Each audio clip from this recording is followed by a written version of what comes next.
What we're going to do through this channel is show you things that you can do that are not going to cost you the earth, that are not going to cost you a fortune.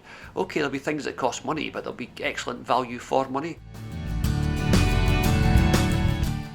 Hello, I'm Dizzy, this is DeNiro, and today we're going to show you the sights of Kirkcaldy on a shoestring.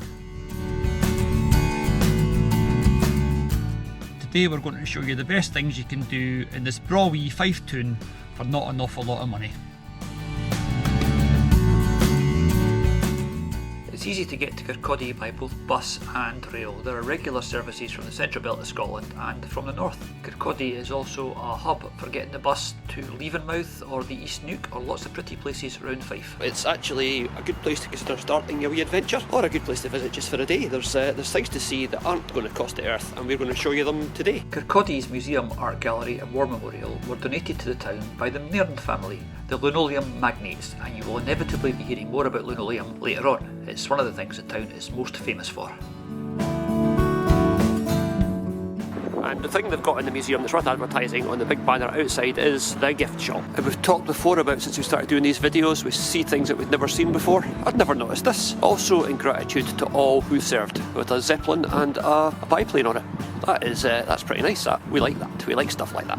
And if you're wondering where DeNiro's gone, he's back in the van, very probably asleep. For some reason they don't let him into the museum. I tried to say he was a guide dog, but they didn't seem to believe me. Something to do with the fact that he was just guiding me towards the biscuits. The museum is set in this nice little park.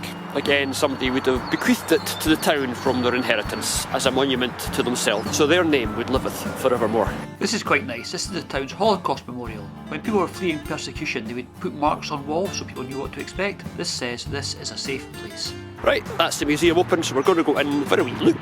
This time we checked the website to make sure that it was actually going to be open today, and it is, so that's good. It won't be a repeat of the Bowness fiasco. Look, Spoil Sports. I really wanted to rotate that turnstile. That's ruined my day, that has. This is all about the local football team, Raith Rovers. Some stuff that they've won. This must be quite old because they haven't won anything for a long time. Oh, there's a picture of Nairn's factory where he made the linoleum. We are going to go and have a look at what's left of that a bit later. It's across at Path Head at the other end of the town. Linoleum was a big thing in this town. Flooring the world, as they say. There it is there. And there's Ravenscraig Castle. We're going to go and have a look at that as well. That is pretty cool. You'll like that. You can look at all these little exhibits and you think, oh, that's all quite cool. That's all quite cool. And you think, what on earth is he doing up there? Every museum should have a stuffed pigeon sitting somewhere, I think. Kirkcaldy is, as they say here, a royal borough. And the royal borough charter is behind this door.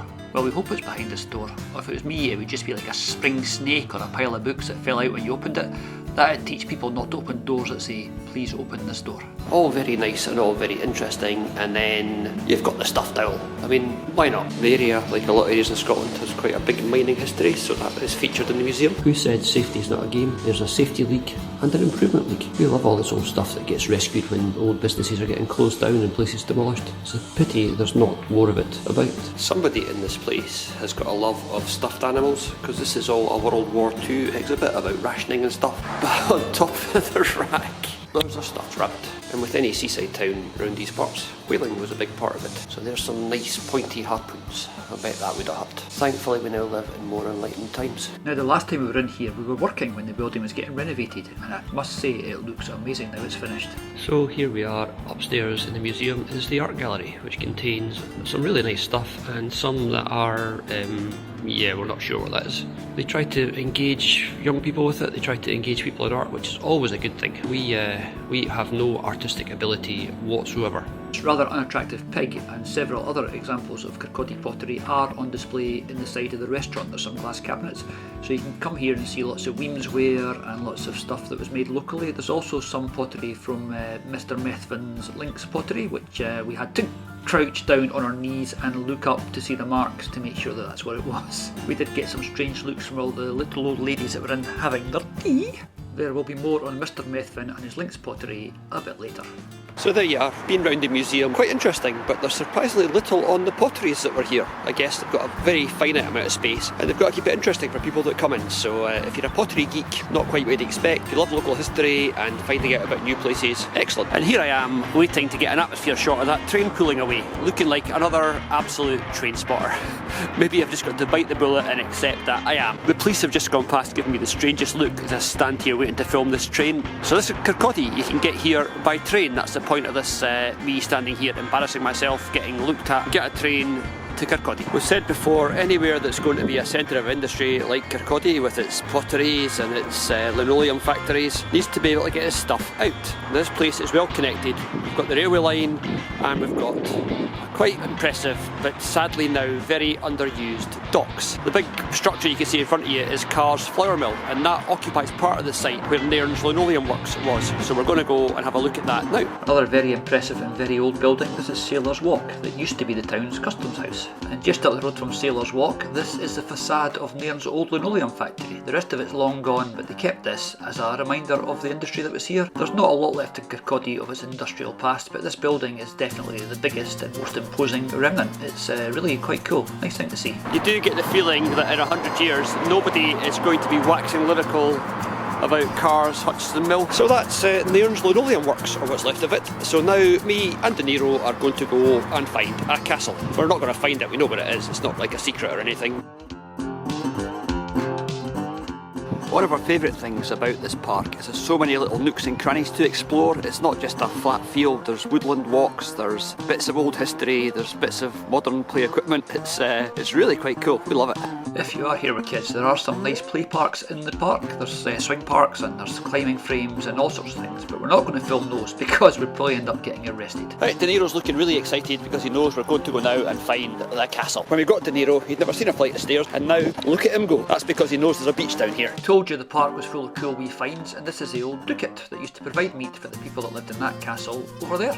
There are lots of really good history blogs on Ravenscraig Castle. This is not one of them, we just think that it's cool. We'll give you a little bit of history later on if you're very lucky. How's that for a view then? This is Pathhead's Sands Beach, and again in the summer it's quite busy, and this time of year you can pretty much get the place to yourself. DeNiro just shares the dog's love of the beach. He likes having a walk down here. I'm sure he'd like to have a run about as well, but if we let with the lead we'd probably never get him back. That is of course going downstairs and going upstairs. So here I am, slowing him down. Sometimes you do think he's not the brightest button in the box. Ah yeah, as we suspected, the castle is closed off. If you don't want an inquisitive greyhound visiting your castle, do not leave an inquisitive greyhound sized gap. Like Ravenscraig Park and the War Memorial and the gallery and the library, this was another thing given to the town by Mr Nairn. He made a lot of money in his life and he gave a lot of it away at the end. The castle dates back to the 1400s, and in places the walls are 3.5 metres thick. It was the latest thing in fortification technology, and it was built to withstand that newfangled gunpowder stuff. We do really like the little bits of artwork you get talked about these parks, like this bear. Not the most exciting building in the park,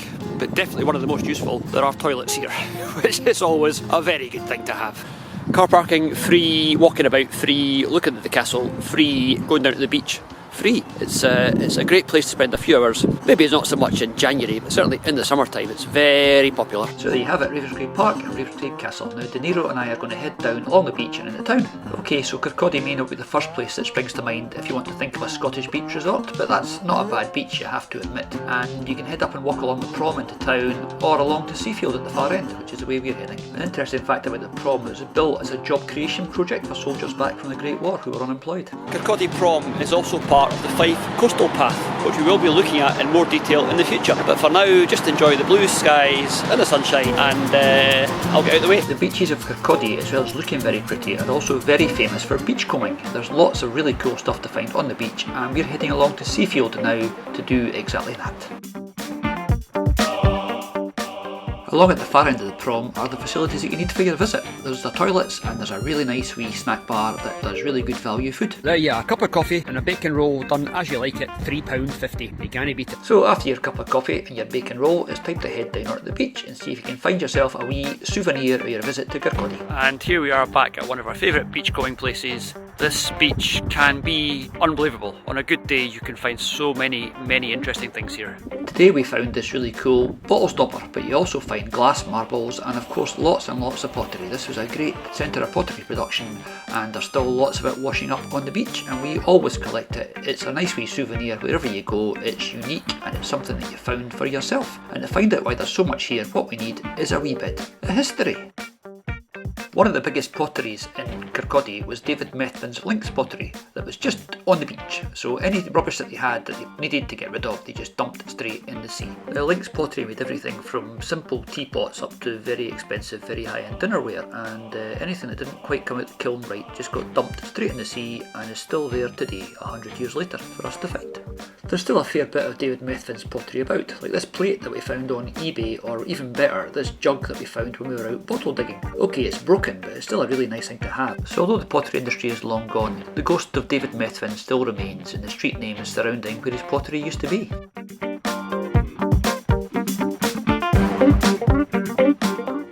And this is today's mystery object. We have no idea what it is or where you would put it, and quite frankly I don't think we want to know. The next port of call on our wee whistle stop tour around Kirkcaldy is Beveridge Park. Right, we are now in Beveridge Park, which you can probably guess from its name was not actually donated to the town by a nairn. This was donated by a guy called Provost Beveridge, who gave away hundreds of acres of the Wraith estate to the people of Kirkcaldy, and the result is a really nice Victorian park with all the things that you'd expect. There's a walking area, there's a boating pond, there's a sunken garden, and there's the humorously named dog education area, which I always think sounds a bit North Korean. You will come here and you will be educated. So there you have it, the dog education area. An area for dog obedience. I'm not sure how obedient DeNiro is, but he certainly wants to be a good doggy citizen. We will go in and I'll show you why you never let your greyhound off its lead. Right, greyhounds are what is known as sight hounds. They are always ready to take off at the slightest provocation, and they love nothing better than running. If he gets off this lead, he will be doing 45 miles an hour in no time at all, and you will not get him back, which is why it's so important to bring him to this secure dog education field, because just watch this. Right, DeNiro, 3, 2, 1, go! Go! Go! DeNiro? Okay. I think we've got a defective greyhound.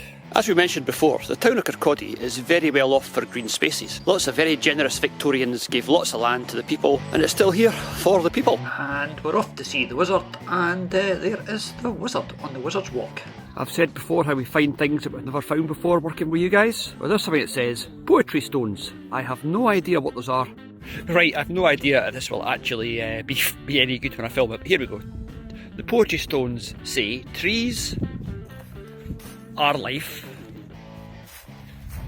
Earth's endless effort to speak to the listening heavens. There you are. So that's what the poetry stones say. Very nice. And just get a look around you at the view while we're here.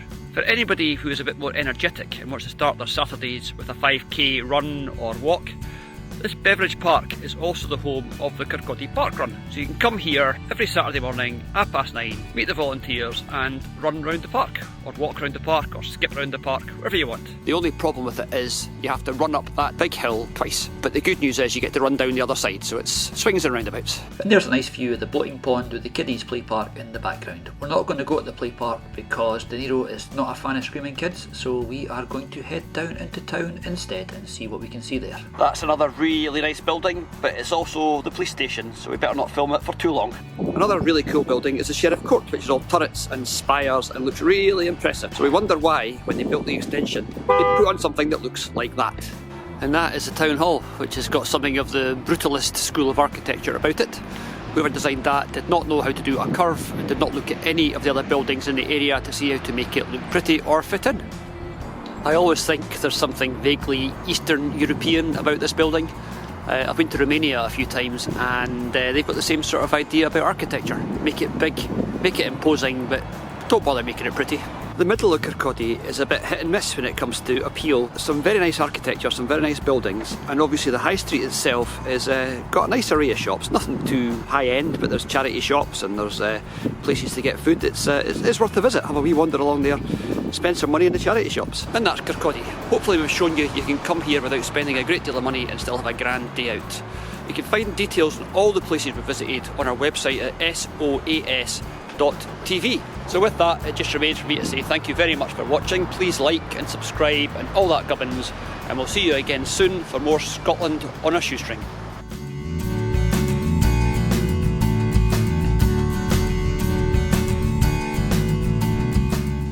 This is all just video of the dog running around in circles and then standing on his own lead. It's funny when he does this, he's absolutely incapacitated by the fact that his paw is caught over his lead and he cannot figure out for the life of him how to undo it. He never had to put up with this indignity when he was racing.